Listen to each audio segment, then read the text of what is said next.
Bismillahirrahmanirrahim. Assalamualaikum warahmatullahi wabarakatuh. Perkenalkan, nama saya Muhammad Reski Risandi dari kelas manajemen 20E dengan NIM 105721116420. Topik yang saya bawakan pada ujian mid tes saya yaitu peranan proyeksi bisnis bagi perusahaan. Yang pertama, apa itu forecasting? Dunia bisnis dan usaha merupakan salah satu bidang yang banyak menerapkan peramalan atau forecasting atau proyeksi. Berdasarkan teori yang ada, proyeksi atau forecasting merupakan estimasi munculnya suatu kejadian di masa depan berdasarkan data yang ada di masa lalu. Pada umumnya, proyeksi merupakan proses menganalisis data historis dan data saat ini untuk menentukan tren di masa datang. Bisa juga didefinisikan sebagai upaya sistematis untuk mengantisipasi kejadian atau kondisi di masa depan yang penuh dengan ketidakpastian. Yang kedua, seberapa penting sih peran forecasting dalam bidang bisnis serta ekonomi? Peramalan atau proyeksi atau forecasting sangat berperan penting dalam bidang bisnis serta ekonomi. Siapa saja yang pihak yang membutuhkan forecasting? Ya, setiap perusahaan. Apakah perusahaan bisnis yang berorientasi laba maupun perusahaan yang tidak berorientasi laba pada umumnya menggunakan forecast. Hal ini disebabkan setiap perusahaan harus membuat perencanaan mengenai apa yang akan dilakukan pada masa yang akan datang. Suatu perusahaan membuat anggaran pada saat ini untuk digunakan pada masa yang akan datang.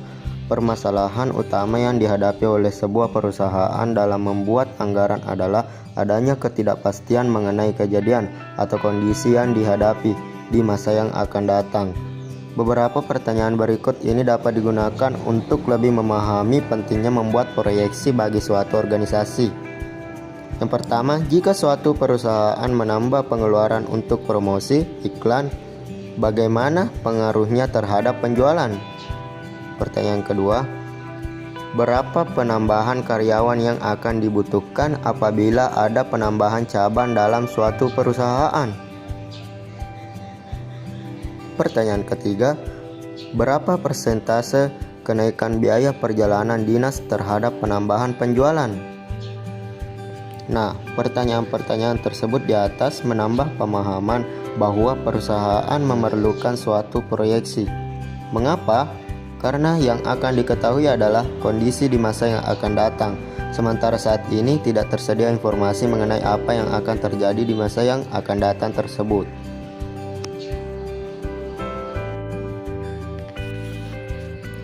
Misalkan, dalam suatu perusahaan pada tahun 2017 membuat anggaran pendapatan dan biaya yang akan dilaksanakan pada tahun 2018. Perusahaan tersebut tidak memiliki informasi yang cukup untuk memastikan peristiwa yang akan terjadi pada tahun 2018. Oleh karena itu, perusahaan tersebut harus membuat estimasi kejadian pada tahun 2018 yang akan mempengaruhi perencanaan yang dibuat. Estimasi yang dibentuk adalah terkait penjualan dan harga barang tahun 2018 untuk menentukan penerimaan pada tahun 2018. Perusahaan membuat estimasi harga bahan baku, biaya overhead pabrik, biaya tenaga kerja langsung, dan biaya-biaya lainnya untuk menentukan biaya pada tahun 2018. Penerimaan dan biaya tahun 2018 yang dibuat oleh perusahaan pada tahun 2017 tentu saja merupakan contoh dari forecasting, karena besaran-besaran yang dipergunakan untuk menentukan penerimaan dan biaya tersebut berasal dari estimasi atau besaran dari masa lalu.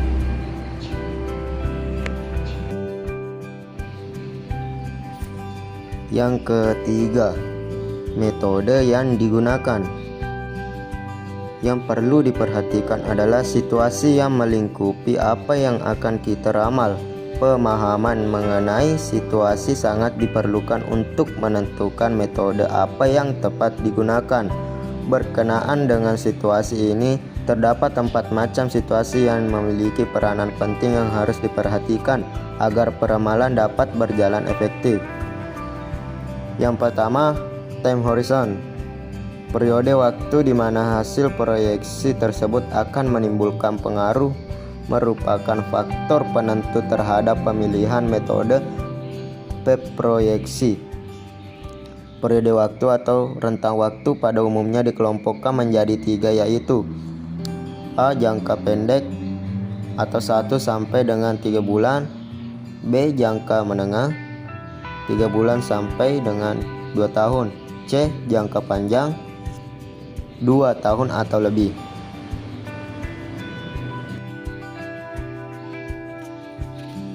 Yang kedua, kontrol versus planning.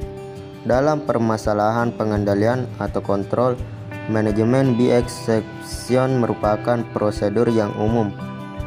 Pengendalian dilakukan dengan menggunakan beberapa cara untuk menentukan sedini mungkin proses yang terjadi di luar kendali atau out of control. Dalam situasi tertentu, metode proyeksi harus mampu mengenali perubahan pada pola dasar atau hubungan pada tahap awal. Pada sisi perencanaan atau planning, umumnya berasumsi bahwa pola yang telah ada akan berlanjut pada masa yang akan datang, sehingga proyeksi ditekankan pada usaha mengidentifikasi pola yang sudah ada untuk membuat proyeksi pada masa yang akan datang. Yang ketiga, konsistensi. Membuat proyeksi pada situasi yang tidak mengalami perubahan dari waktu ke waktu sangat berbeda dengan membuat proyeksi pada situasi yang terus-menerus mengalami perubahan. Dalam situasi yang stabil, metode proyeksi kuantitatif dapat digunakan dan dilakukan pencermatan secara berkala untuk mengetahui tingkat keakuratan proyeksi. Yang terakhir yaitu yang keempat, existing planning procedure. Setiap menggunakan metode proyeksi umumnya melibatkan perubahan pada prosedur perencanaan dan pengambilan keputusan. Hal ini tidaklah mudah diterapkan dalam organisasi bisnis karena biasanya terdapat faktor resistensi atau penolakan oleh pihak tertentu. Oleh karena itu, perubahan sebaiknya dimulai dari hal-hal yang tidak jauh berbeda dengan prosedur yang sudah ada. Kemudian perubahan dan perbaikan dilakukan secara bertahap. Baik, sekian dari tugas mid test saya, yaitu membuat sebuah video resume dengan permasalahan terkini terkait dengan topik yang saya bawakan. Mata kuliah Teknik Proyeksi Bisnis dan dosen pengampu Bapak Muhammad Nur Abdi, SE, MM. Saya mengucapkan banyak terima kasih serta kepada teman-teman yang telah menyempatkan diri untuk melihat video saya sampai akhir. Semoga bermanfaat bagi kita semua. Apabila masih terdapat kekurangan atau kesalahan terhadap video saya, tolong dimaafkan. Wassalamualaikum warahmatullahi wabarakatuh.